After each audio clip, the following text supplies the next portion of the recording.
comme une maladie au Bénin. Est-ce une véritable maladie? On va lui donner la réponse, vous permettez, monsieur le directeur, on lui donnera la réponse juste après le bulletin de l'information, puisqu'il est déjà 7 heures, c'est l'heure du bulletin. C'est une présentation aujourd'hui de Christelle Tongodo qu'on installe tout de suite.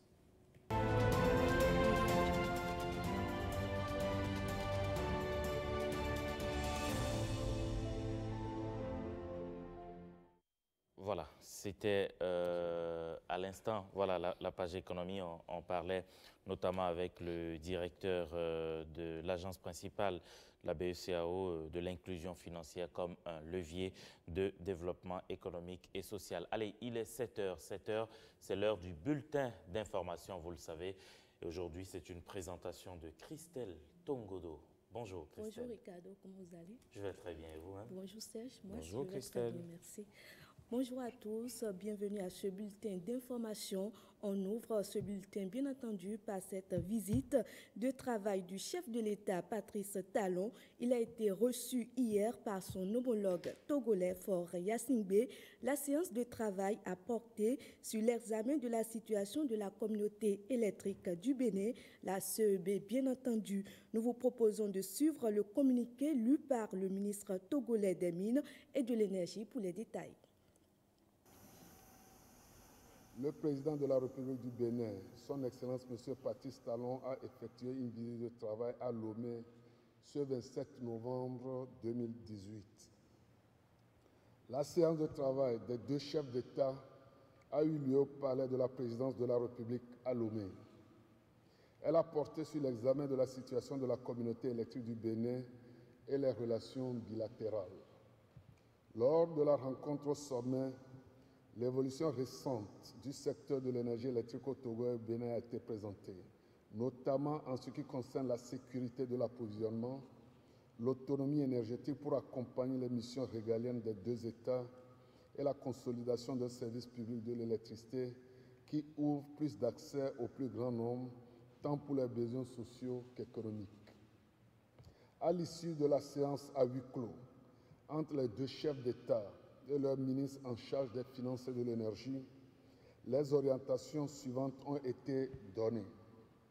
S'agissant de la dette de la CEB à l'égard de ses fournisseurs d'énergie, TCN, VRA, GRICO et CIE, il sera procédé en accord avec ses créanciers à la mise en place d'un plan d'appurement. Changement de l'objet social de la CEB à compter du 1er janvier 2019. La CEB devient désormais gestionnaire du réseau de transport d'énergie avec pour activité connexe la poursuite de l'exploitation des moyens de production du barrage de Nangbeto et les deux turbines à gaz installées dans les deux pays. En conséquence, chaque État assurera l'importation directe de ses besoins complémentaires en énergie. Mise sous gestion déléguée de la CEB. Une direction transitoire serait mise en place à compter du 1er janvier 2019 et aura pour mission, entre autres, de engager la procédure de recrutement des gestionnaires délégués, démarrer la restructuration de l'entreprise. Les deux chefs d'État expriment leur gratitude à leurs excellences, Monsieur le Président de la République fédérale du Nigeria, de la République du Ghana et de la République de la Côte d'Ivoire pour leur compréhension et leur soutien à la CEB. Par ailleurs, les deux chefs d'État ont salué la bonne coopération entre les deux pays, notamment entre les administrations douanières, et ont convenu de la mise en place d'un cadre de concertation qui permettra de mieux lutter contre la fraude. Il sera ainsi procédé à la mise en place de l'interconnexion informatique des deux douanes et de la création de postes de contrôle avancés. Les deux chefs d'État se sont félicités de la tenue de ce sommet et ont émis le vœu de voir de telles rencontres se tenir plus souvent.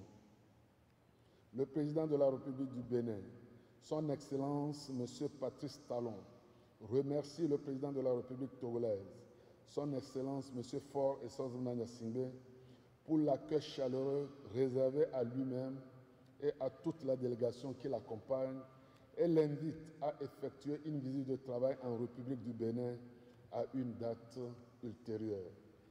Vous le savez peut-être, le Forum international Afrotech s'est ouvert hier mardi 27 novembre à la place de la réconciliation de Cotonou. Ceci fait partie des activités prévues dans le cadre de la Semaine du numérique, édition 2018. Pendant 2 jours, le passé et le présent vont être témoins des travaux d'une Afrique qui prépare son futur, un futur tout en numérique. Nicanor Kovi. Grande place de la réconciliation, boulevard de la Marina. La semaine du numérique a pris ses quartiers. Ce matin, sous cette tente, la révolution digitale du Bénin est en marche. C'est Afrotech, le forum où tout l'univers numérique du Bénin et d'Afrique semble s'être donné rendez-vous. Le forum international Afrotech est né de la vision du chef de l'État et du gouvernement de faire de l'édition 2018 de la semaine du numérique une édition spéciale. Le gouvernement a voulu que ce forum en fait permette d'ouvrir le Bénin à nos partenaires internationaux également. Et c'est pour ça que nous avons organisé ce forum en partenariat avec l'Alliance Smart Africa, qui est cette alliance qui met en synergie les pays africains dans leur marche vers le numérique. L'engagement de l'Afrique et du Bénin face au numérique en débat à Afrotech et de nombreuses activités concourent à sa réussite. Conférences, keynotes et panels de haut niveau, le numérique est placé sur le tour de potier, modelé, poli et modelé encore pour en tirer les stratégies d'un futur dans lequel le Bénin est révélé et l'Afrique digitalisée dans bien des domaines d'intérêt majeur. Donc ce forum international permet bien évidemment à notre pays de rayonner sur le plan international, de montrer les potentialités dans l'innovation numérique de notre pays, de mettre en réseau les acteurs de l'écosystème avec leurs homologues des autres pays et du monde entier, et puis de discuter de questions de questions qui ont trait au volet, à tous les secteurs, les volets qui concernent l'économie numérique, donc la e-santé, la e-éducation, et également l'entrepreneuriat numérique. Nous avons pu aussi discuter des questions relatives au développement des compétences, au développement de la professionnalisation dans le domaine du numérique. Et donc ce sont tous ces objectifs que ce forum vise.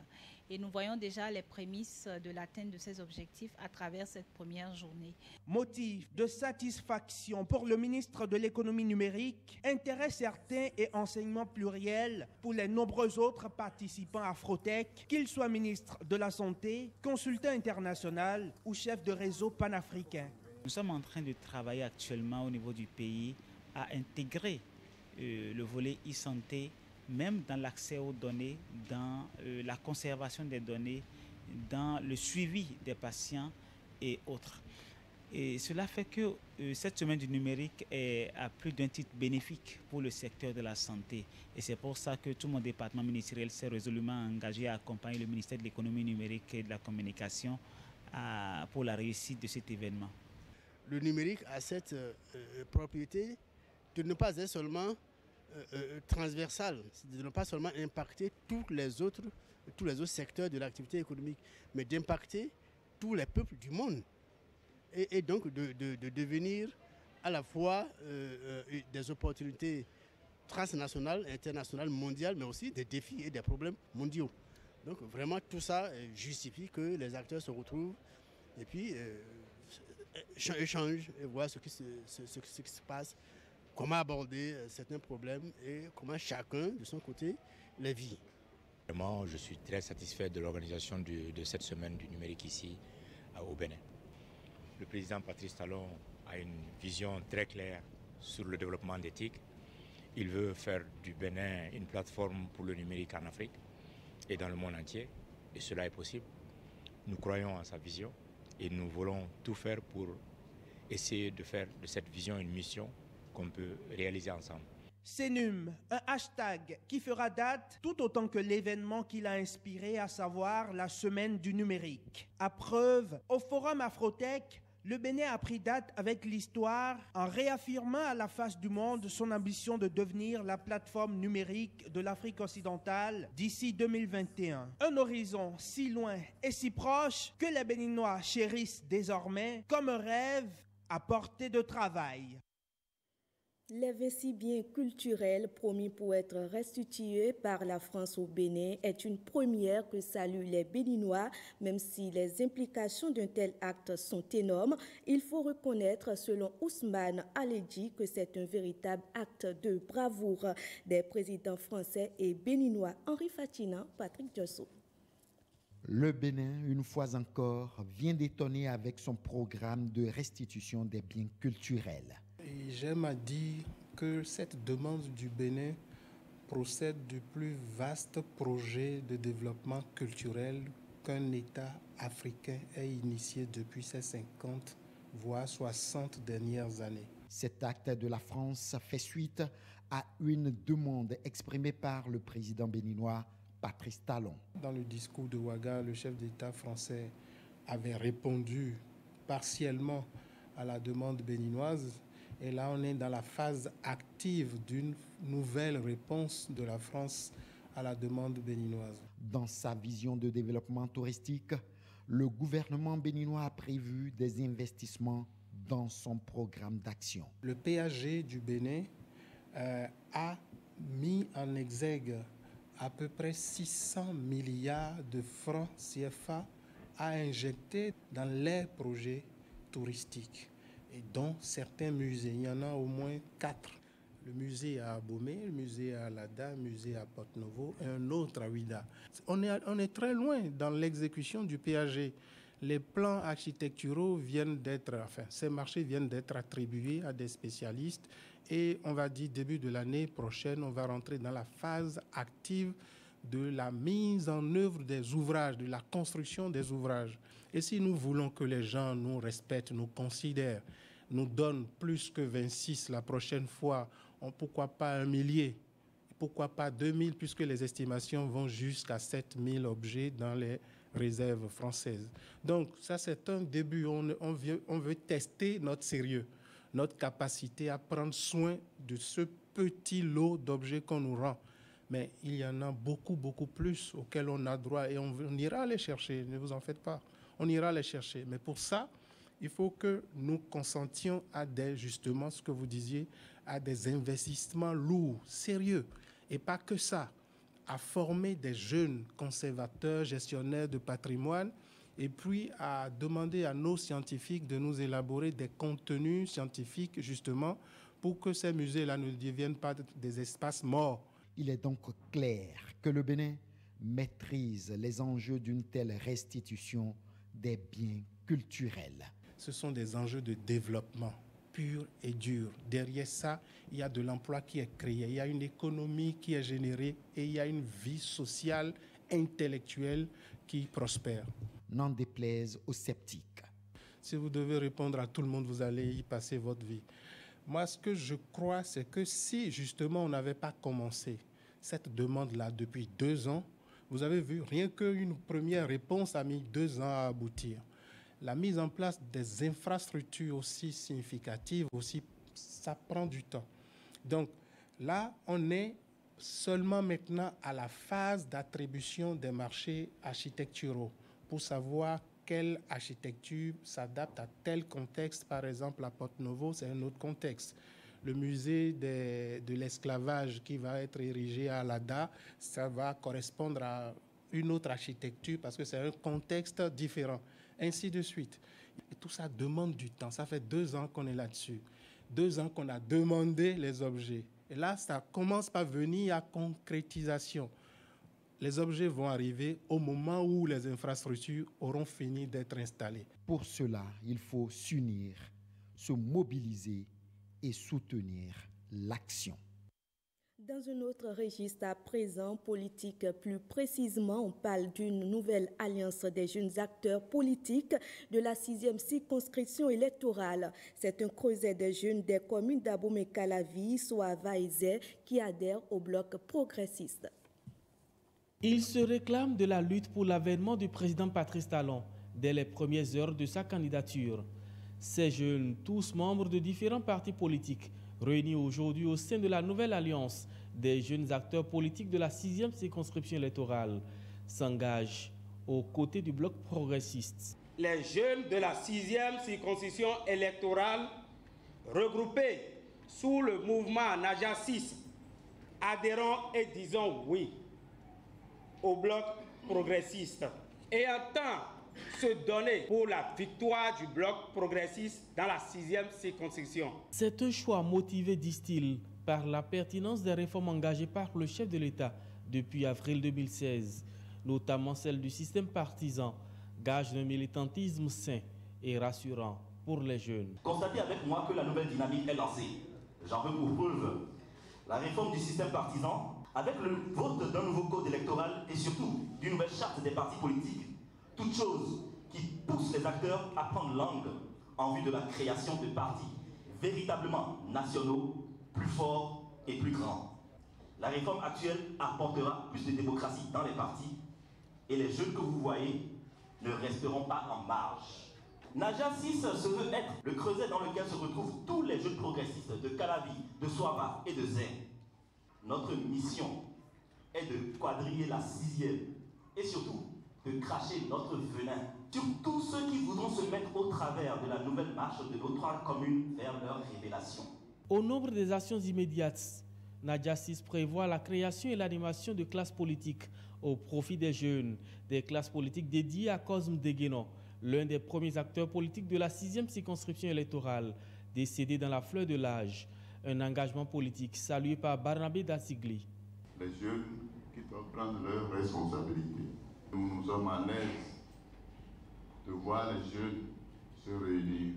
Vous êtes les plus nombreux, vous imposez à tout le monde et nous sommes obligés d'être avec vous. Je me suis autoproclamé parrain des classes politiques. Je voulais vous féliciter pour avoir pris l'initiative. Deguénon Cosme est un exemple pour nous tous.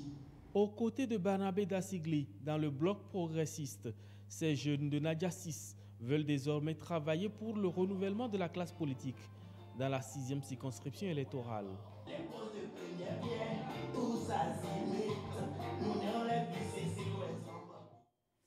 C'est la fin de ce bulletin d'information que je vous remercie d'avoir suivi.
Merci de votre fidélité à l'ORTB, l'émission c'est 5 sur 7 matin. C'est la deuxième heure que nous avons déjà entamée avec le bulletin d'information. C'était une présentation de Christelle Tongolo. On enchaîne maintenant avec la revue des titres des quotidiens qui sont parus. C'est la deuxième manche et on démarre avec le quotidien, le matinal. Le matinal qui parle aujourd'hui de cette rencontre au sommet entre le président Faure Singbe du Togo et Patrice Talon du Bénin. Les deux étaient, écrit le journal, au chevet de la communauté électrique du Bénin pour la disponibilité désormais de l'énergie électrique. Le journal revient par ailleurs sur le forum international Afrotech au Bénin, la semaine du numérique, dit-il, bat son plein. Le journal Le Matin à présent, conditions idéales de réception, de conservation, de gestion des œuvres restituées au Bénin par la France, le gouvernement Talon rassure, écrit le journal. Et puis cette restitution n'est pas une victoire du Bénin sur la France, c'est une déclaration faite donc par le ministre Aurélien Agbenossi, ministre des Affaires étrangères et de la coopération. Et puis, autre titre à lire à la une du journal Le Matin, immatriculation des plaques de véhicules à 2 ou à 3 roues, la phase de contrôle reportée s'inédiée, nous apprend le journal Le Matin. Matin libre, Forum international Afrotech 2018, le Bénin enclenche sa révolution numérique, rapporte aujourd'hui le journal. Nord-Sud quotidien, accès à l'eau potable pour tous d'ici 2021, plus une promesse, désormais une réalité sous Talon. Et puis, œuvres spoliées, la restitution divise en France. L'événement précis à présent revient sur le mini-sommet entre les chefs d'État béninois et togolais. Talon et Faure s'engagent à restructurer la CEB, la communauté électrique du Bénin. Démarrage de la semaine du numérique 2018, c'est le Bénin qui est désormais en phase avec la révolution de l'écosystème du numérique. À propos de la traque des motos non immatriculées retrouvées dans le journal, les raisons du report de la répression, raison donnée par le ministre de l'Intérieur, Saka Lafia. Le confrère de la matinée, démarrage du bitumage du tronçon Adjara-Médéjonou avant le 1er janvier 2019. Cela devrait pouvoir changer les choses selon le journal. Le Béninois libéré revient sur un gros scandale, dit le journal, de fuite des recettes dans le secteur du bois. Talon tient enfin le bon bout, selon mon confrère de Le Béninois libéré. Présentation du budget sectoriel du ministère de Adambi, 58 milliards pour donner de l'eau aux Béninois en 2019. Et puis, à Lomé, au Togo, Talon et Yassingbe revisitent les termes du contrat de la communauté électrique du Bénin. Retrouvez également dans ce numéro de Le Béninois libéré le communiqué de l'ANCB à propos de l'amélioration de la gouvernance locale et vous allez le voir, Atropo félicite le président Talon. Les 4 vérités à présent, eau potable pour tous d'ici 2021 au Bénin, une promesse de Talon qui se réalise sans tapage. Et puis le ministre Bintou Taro défend un budget de 6 milliards de francs CFA. Édition 2018 de la Semaine du numérique, le Bénin au cœur d'une révolution numérique en marche. Et puis cette lutte contre la pollution sonore à Cotonou, les populations invitent le procureur Métonou à sévir. L'actualité, réalisation du programme d'action du gouvernement, la disponibilité de l'eau potable pour tous à l'horizon 2021 est une priorité de Talon. Le journal nous apprend que plusieurs communes sont déjà impactées. Sommet des chefs d'État à Lomé, c'était hier, Patrice Talon et Faure Singbe, ensemble pour la renaissance de la communauté électrique du Bénin. De grandes décisions ont été prises, nous dit le journal. L'actualité, et puis après le Hajj, Agbenossi fait le bilan avec la communauté musulmane pour de meilleures perspectives. L'autre quotidien, nouveau paysage politique au Bénin, le bloc progressiste en congrès samedi prochain. Patrice Talon au sommet sur la CEB, des faits qui confortent la vision du chef de l'État. Puis budget de la Sénat, Emmanuel Tiando sollicite une augmentation de crédit de l'ordre de 464 millions de francs CFA.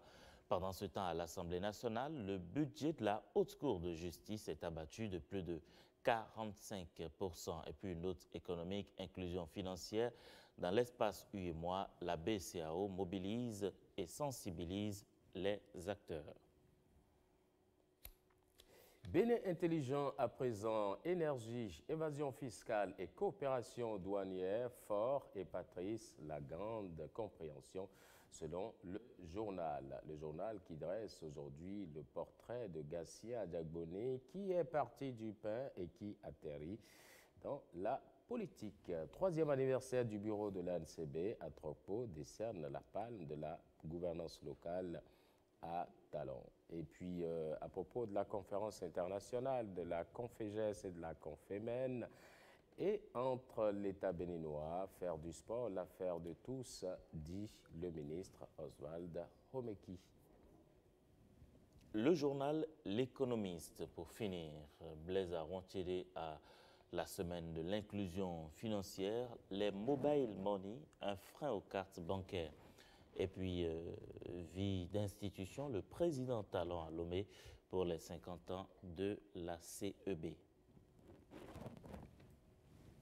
Et voilà, c'est donc tout pour la revue. On sera un peu plus complet, vous en saurez davantage tout à l'heure dans la revue de la presse qui vous sera présentée presque en fin d'émission, bien sûr, avec William Aguiar. On va marquer une courte pause, le temps de retrouver M. Agbesadji Symphorien, directeur de l'agence principale de la BCAO à Cotonou, avec qui on parlait depuis ce matin de l'inclusion financière.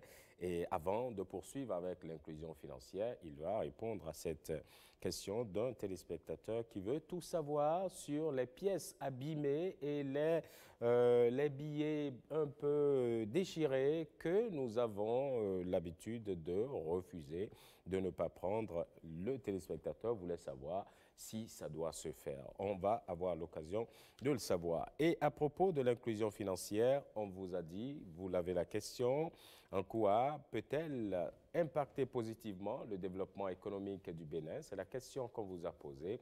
Vos commentaires nous intéressent. Rejoignez-nous sur nos différents canaux. C'est Facebook, c'est Twitter, c'est aussi WhatsApp, le 61 19 88 88, le 61 19 88 88. Et ensemble, nous allons faire le débat. On marque une courte pause et puis on l'installe tout de suite avec Martial Guédigan qui va d'ailleurs nous rejoindre aussi. À tout de suite.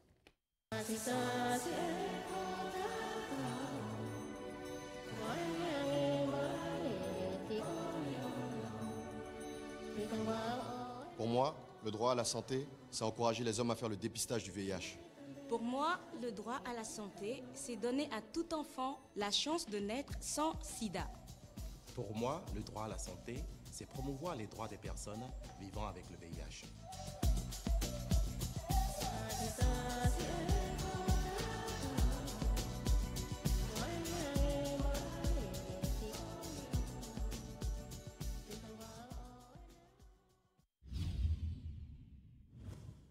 Parmi nous ce soir, qu'est-ce que vous pensez de la fidélité comme moyen de prévention? C'est que le sida est une réalité, mais pas une fatalité. Nous devons savoir que le sida nous concerne. Docteur Ouedraogo. Il ne faut pas banaliser le sida. Chacun de nous doit prendre conscience qu'il est de son devoir de s'engager lui-même d'abord dans la lutte et encourager les personnes qui sont autour de lui donc à s'engager d'une certaine manière, on l'a dit, soit en s'abstenant de tout rapport sexuel avant le mariage, soit en étant fidèle à son conjoint ou à sa conjointe pendant le mariage, ou en tout cas à avoir des rapports protégés.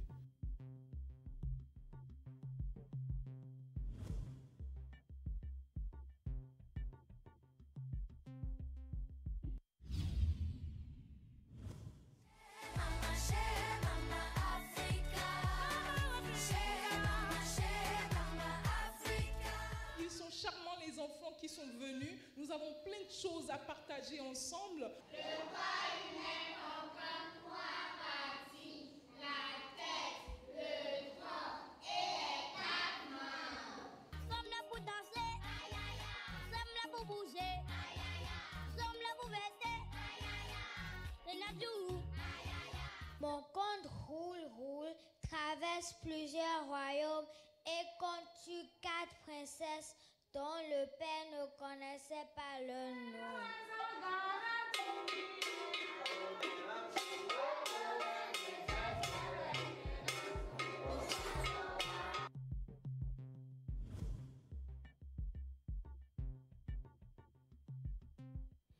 Non, à 8 heures.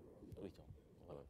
Retour sur ce plateau, donc après cette pause publicitaire, le temps pour nous d'arranger tout par ici avec le directeur de l'agence principale d'ABCAO, M. Symphorien Agbessadji, qui reste avec nous pour parler justement, répondre à cette question des téléspectateurs quant aux billets et puis pièces de monnaie abîmées que les gens ils refusent un peu partout. Et puis, pour parler également donc de l'inclusion financière, ce que cela peut apporter réellement à un pays comme le Bénin. C'est important d'en parler. Et on va en parler également avec Martial Guidigan qui est là. Martial, bonjour. Martial, bonjour. Bonjour, Martial. Monsieur le directeur, merci d'avoir accepté de rester et puis de pouvoir répondre à cette question des téléspectateurs. Alors, je ne sais pas si vous-même, en tant que banquier, directeur de l'agence principale de la BCA à Cotonou, vous l'avez déjà subi une fois. Est-ce qu'un vendeur vous a refusé votre pièce de monnaie ou bien vous en avez juste entendu parler? Comme tout le monde, on a eu cette expérience-là. Où un vendeur refuse une pièce, c'est surtout les pièces, une pièce un peu grattée ou dont le bord est un peu tordu ou un peu élimé. C'est un phénomène qui s'observe dans quelques pays de la sous-région, mais principalement au Bénin, le phénomène est assez important. Dans d'autres pays, les pièces un peu abîmés sont acceptés sans difficulté. Il faut dire que réellement, nul ne peut refuser une pièce de monnaie reconnaissable, c'est-à-dire dont on reconnaît les principales caractéristiques sur les deux faces, même si la pièce a un peu vieilli.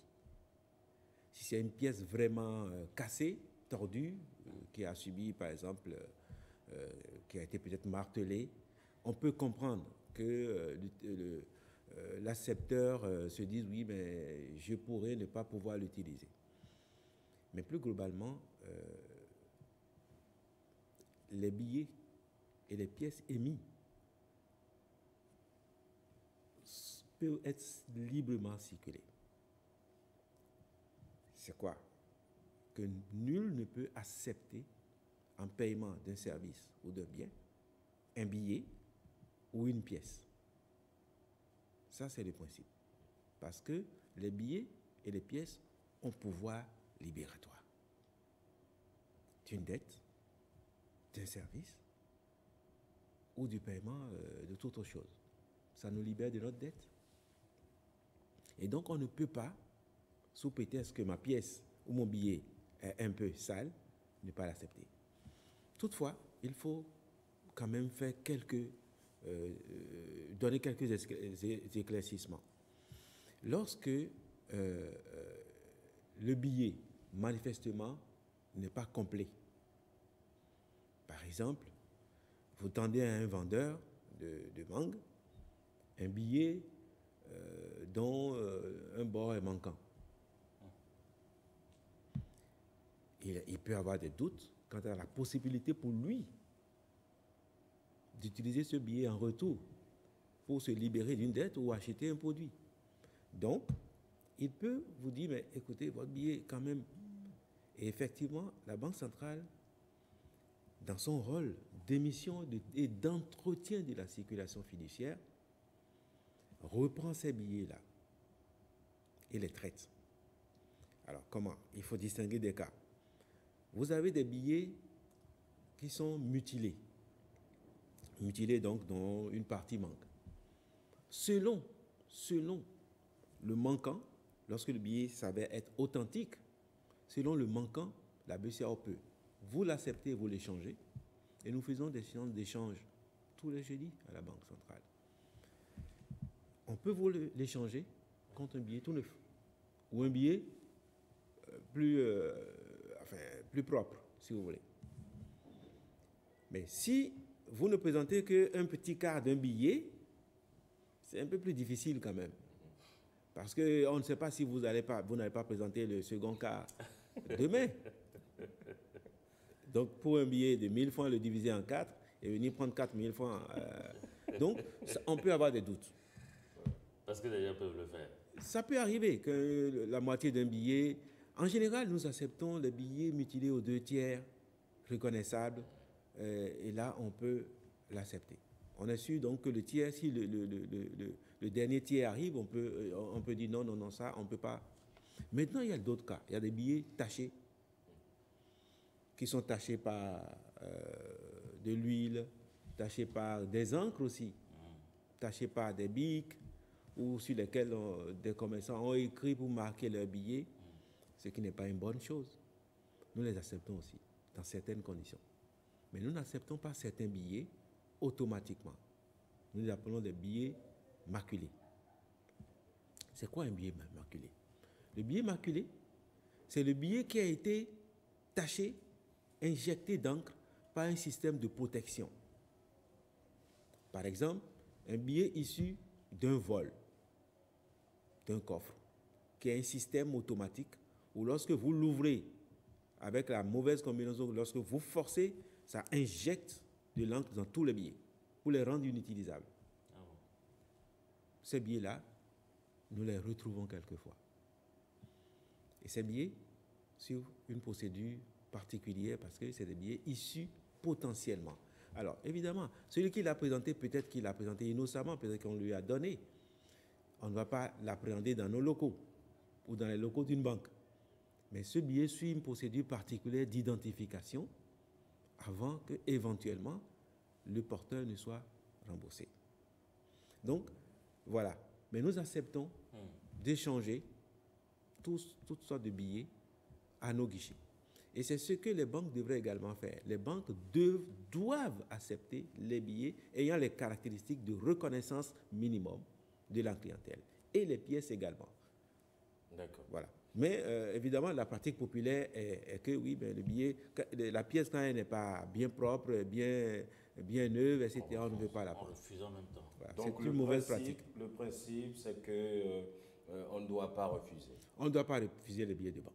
Et si quelqu'un il refuse, qu'est-ce que je fais de lui? En fait, quelqu'un qui refuse est en infraction, en fait. Ah bon? C'est une infraction que de refuser, qu'un commerçant refuse en paiement des billets. J'ai eu dire que des commerçants refusent, par exemple, d'être payés dans des billets autres que des billets de 10 000. Ah bon? Parce qu'ils ont de gros volumes. Ils ne veulent pas passer leur temps à compter. C'est une infraction. Vous empêchez quelqu'un de vous payer. Même quand vous leur donnez des 5 000, ils refusent.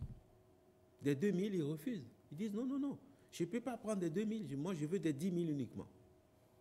Donc, voilà autant de phénomènes qui se développent dans notre pays et dans la sous-région, où des gens font leur petite loi dans leur coin. C'est une infraction. On devrait se plaindre de ces personnes-là afin que les services compétents puissent s'occuper d'eux. Parce que c'est une infraction. Oui. Il y a quelqu'un d'autre qui il dit, là il a précisé la ville, il dit à Candy, les pièces de 250 francs ne sont pas acceptées. À Candy? Oui. Bon, c'est des phénomènes locaux. Et les pièces de 250 devraient circuler librement. Puisque ce n'est pas encore sorti de... C'est des pièces émises légalement et qui font partie de la circulation fiduciaire de nos pays. C'est vrai que la Banque centrale n'émet plus vraiment des pièces de 250 neuves. Mais toutes les pièces existantes doivent circuler jusqu'à ce que elles dépérissent naturellement. Donc, ou jusqu'à ce que la Banque centrale réémette de nouvelles pièces. Donc, c'est des phénomènes locaux. Hein. Il y a des habitudes qui se prennent, mais c'est une erreur. Et il n'y a pas de raison de ne pas accepter des pièces de 250, ni des pièces de 500. Mais lorsque le banquier que vous êtes, il apprend des phénomènes comme ça, qu'est-ce qu'il se dit? Est-ce qu'on réagit à la BCEAO ou bien on laisse continuer? Parce que vous l'avez dit vous-même, hein, c'est beaucoup plus au Bénin que ça s'observe dans la sous-région, un peu désormais au Togo, mais au Sénégal, quelle que soit la pièce ou le billet que vous présentez, on l'accepte facilement. Qu'est-ce que vous faites? C'est une question d'éducation, d'information. Ce n'est pas seulement le fait de la BCEAO, parce que nous ne sommes pas au courant tout le temps. Il y a des gens qui nous saisissent et en ce moment, nous reportons l'information au ministère des Finances, qui est le ministère de tutelle de la Banque centrale, n'oubliez pas. Nous reportons l'information parce que nous n'avons pas la force légale. Nous ne pouvons pas mobiliser les forces de l'ordre, etc. Nous ne pouvons que demander à notre ministère de tutelle de faire des actions. Et je crois que si ces événements deviennent vraiment systématiques, si ce n'est que des épiphénomènes, évidemment, il faut les traiter localement. Mais si ça devient systématique, il faudrait un plan de communication derrière pour faire comprendre aux gens que c'est des mauvaises pratiques, c'est des mauvaises habitudes et qu'il ça n'a aucun fondement. Merci beaucoup pour ces éclairages à propos des billets abîmés ou des pièces abîmées aussi que les gens refusent.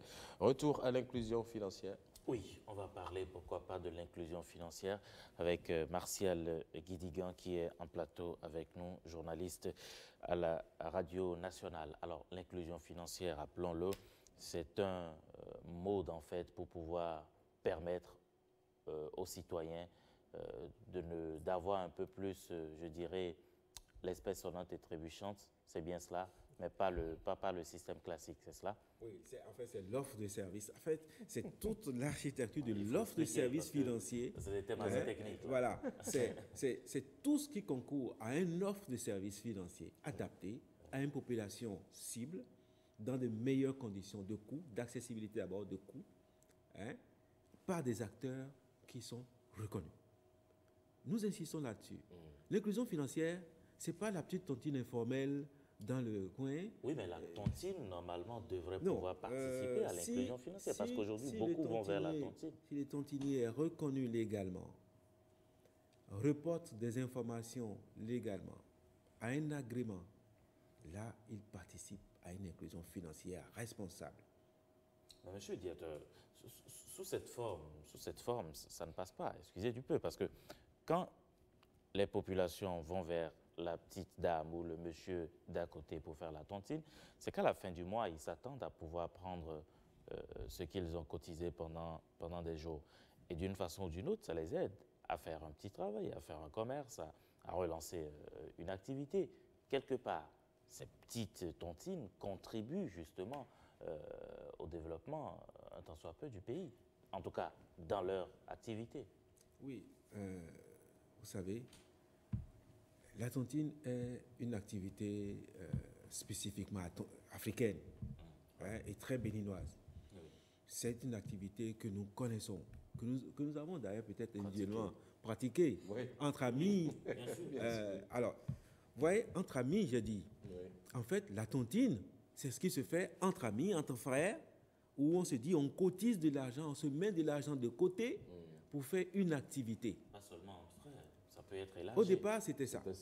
Entre frères, ensuite en communauté. Vous ne verrez pas dans les tontines, au départ, traditionnelles, des gens d'un autre village venir faire une tontine dans un autre village.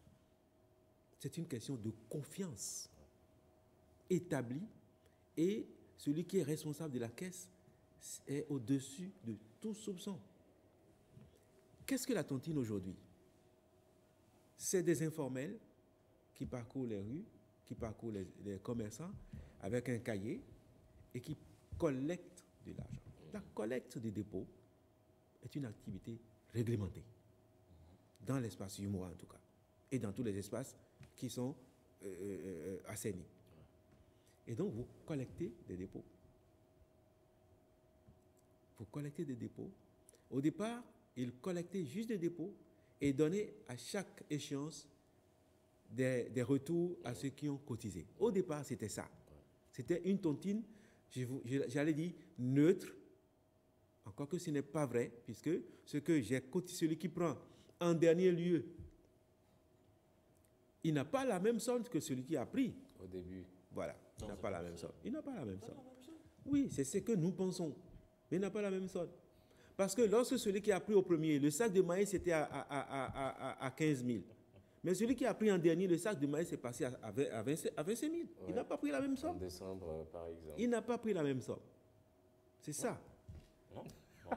Si vous ramenez, le calcul, vous voyez, c'est ça, c'est aussi ça ce que nous disons lorsque nous parlons d'éducation financière. Que les gens puissent calculer le coût d'opportunité de disposer de la maison, de la monnaie aujourd'hui ou de disposer de la monnaie demain. Quel est le coût d'opportunité? Nous payons toujours quelque chose. Non, je suppose un instant que par mois, vous payez 50 000 par mois ou 20 000 par mois. À la fin du mois, vous êtes 10 dans la tontine. À la fin du mois, vous allez pouvoir prendre une certaine somme. Oui.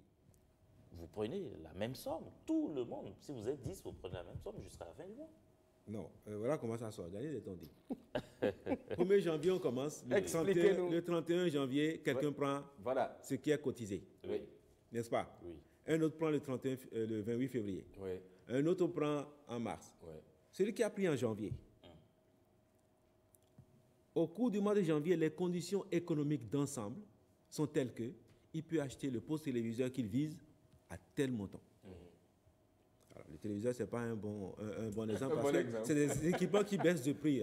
L'équipement électronique qui baisse de prix, voilà, ça baisse de prix, contrairement à d'autres biens. Ou bien le riz.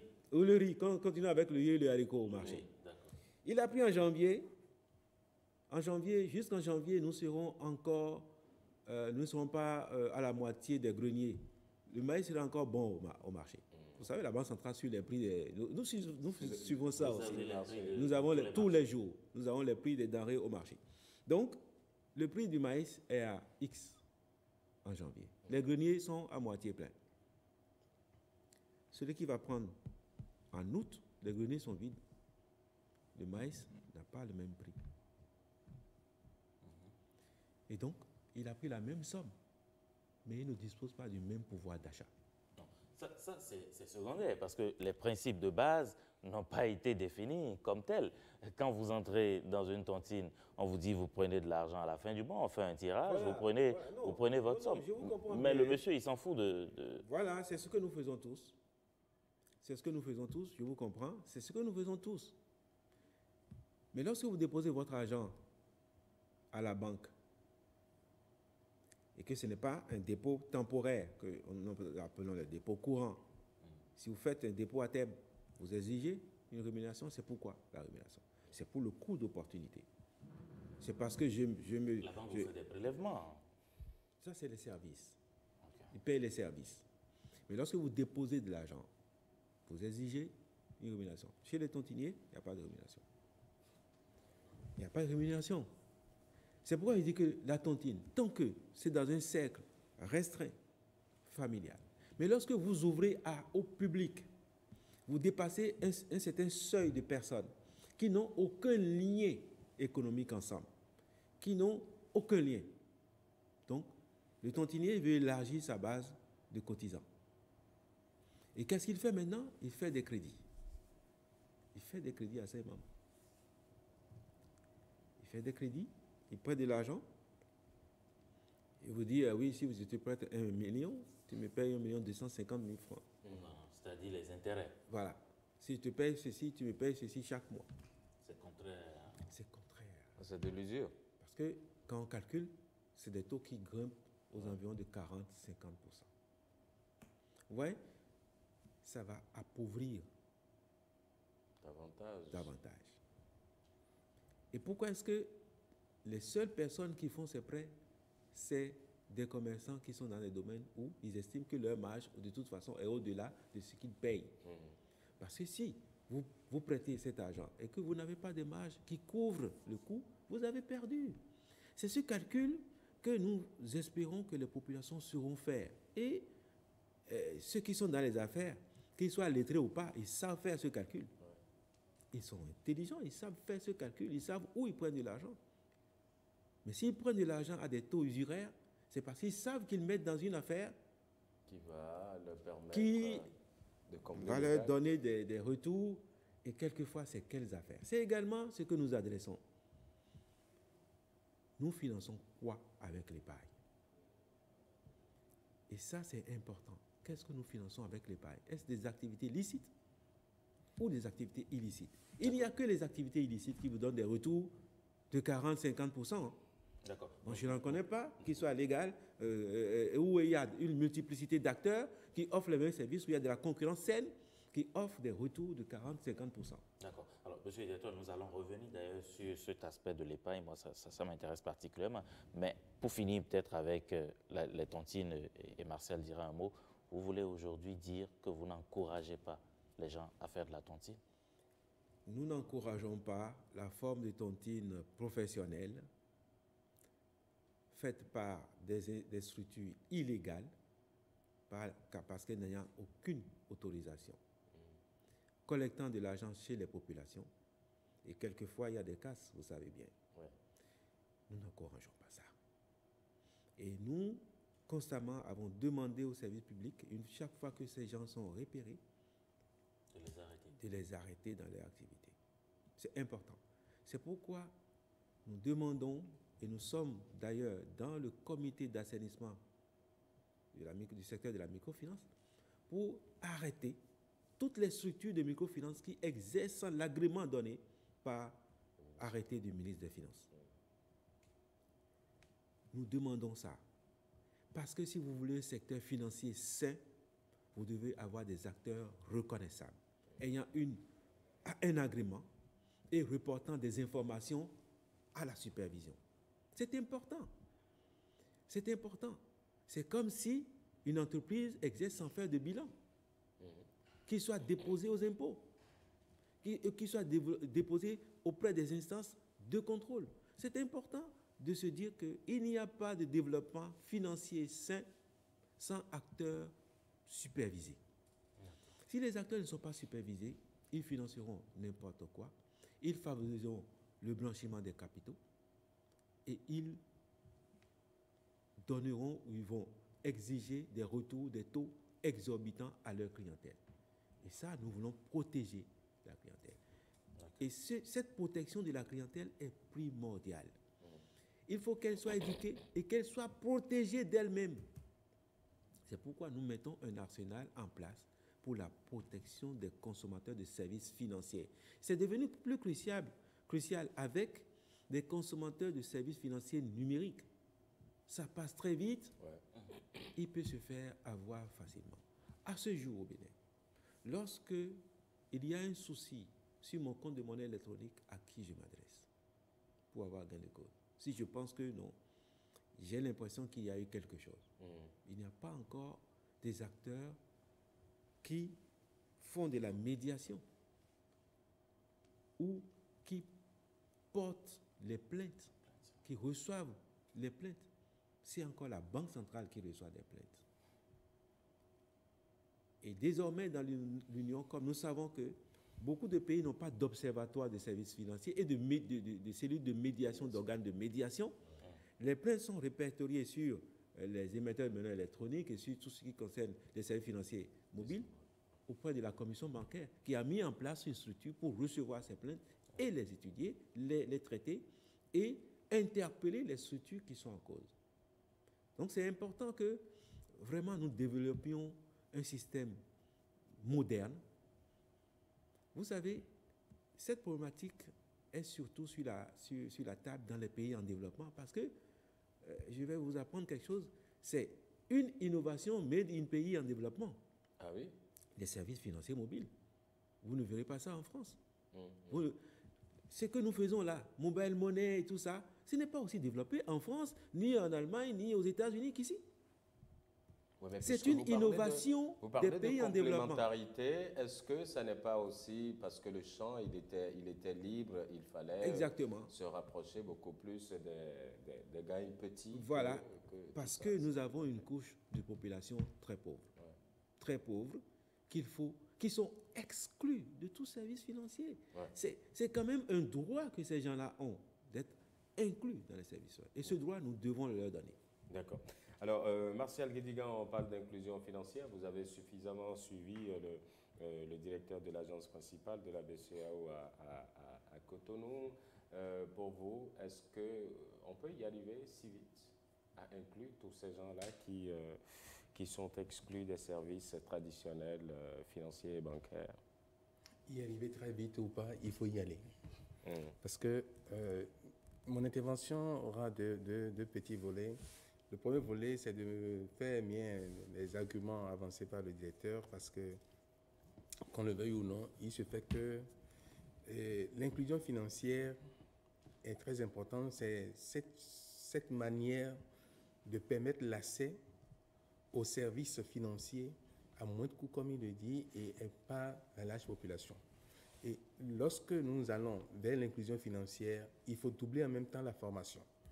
La formation financière, parce que les populations, très souvent, ne comprennent pas les implications. C'est-à-dire l'éducation. L'éducation, Oui, l'éducation, la formation. Donc, à partir de ce moment, il faut que les populations comprennent là où elles vont. Lorsque nous prenons, par exemple, comme il le disait si bien, et le directeur tout à l'heure, les tontines traditionnelles, moi je les appelle les tontines traditionnelles, voyez-vous, il y a même, il faisait son analyse, mais moi j'allais partir encore plus loin, parce que ces tontiniers ont comme un gain qui prélève sur chaque membre du groupe.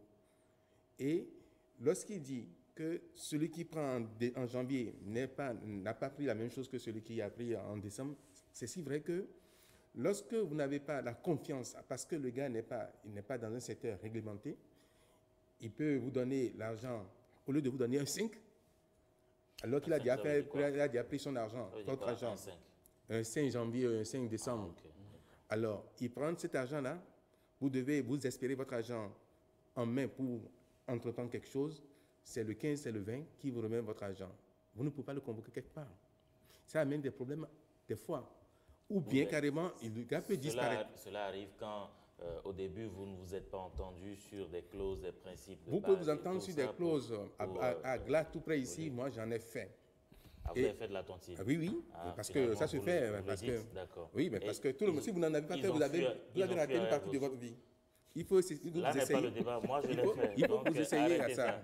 Il faut vous essayer à ça, parce que ça vous permet de comprendre ce que c'est que les tontines, ce que c'est que l'homme. Parce que le directeur le disait, entre frères à la maison, ça peut se faire. Mais lorsque vous dépassez les limites familiales, lorsque vous dépassez les limites du village, et vous allez dans ça devient parce que personne ne le connaît. Et il prend votre argent, il fait des prêts ailleurs. Et il disparaît après. Il disparaît.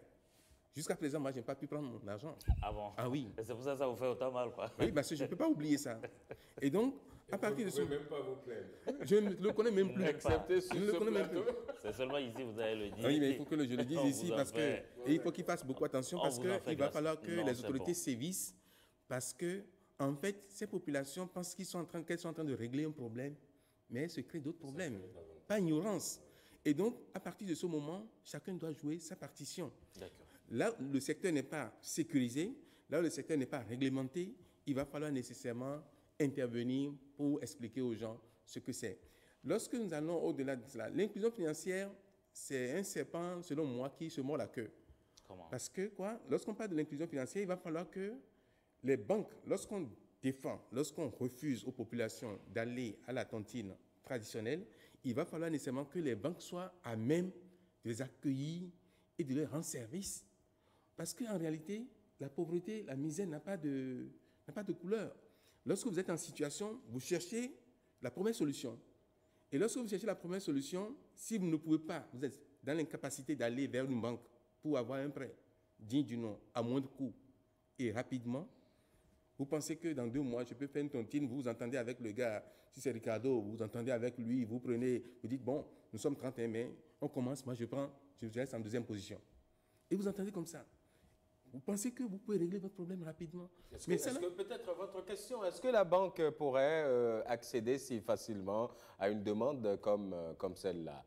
pour un gain petit ou un artisan, comme il le dit si bien, qui a des problèmes à régler tout de suite et qui souhaite un prêt à la banque. Serge, avant que le directeur n'intervienne, je voulais dire que même c'est là la raison d'être même de l'inclusion financière reconnue par l'espace, parce qu'il faut aider les gens à avoir accès à ces financements. D'accord. Monsieur le directeur. Non, je pense que c'est très important. Tout le monde devrait avoir accès au guichet des banques. En principe, tout le monde devrait avoir accès au guichet des banques.